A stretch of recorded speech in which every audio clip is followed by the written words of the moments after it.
வணக்கம் மக்களே. இது வந்து தெனை அரிசி போலன்னு எப்படி அழகாக வந்திருக்கு பாருங்க.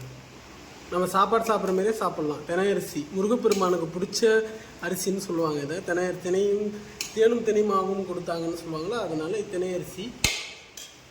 இது வந்து தூதுவளை துவையல்.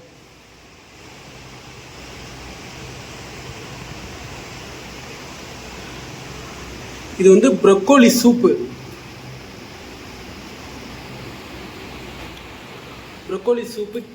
Broccoli green soup.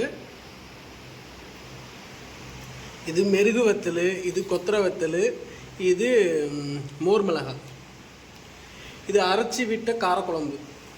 மசாலாலாம் அரைச்சி போடணும். தர்பூசணி இருக்குல்ல, தர்பூசணி அந்த பச்சை கலரில் அந்த பட்டில் வச்சு பண்ண கூட்டு. இது தேங்காய் பால் ரசம். இது ஆக்சுவலாக வந்து அந்த மாதம்பட்டி ரங்கராஜ்னு சொல்லுவாங்கள்ல, அந்த சார் அவங்க இது பண்ணுது, அவங்களுக்கு ரொம்ப பிடிச்சதுன்னு சொன்னாங்க. பட் நான் முன்னிலேருந்தே பண்ணுறது உண்டு. இது வந்து பாவக்காய் பொரியல். ஆனால் கசப்பே இருக்காது மிதி பாவக்காயில் பண்ணுது. வாங்க ஃப்ரெண்ட்ஸ், சாப்பிட்லாம்.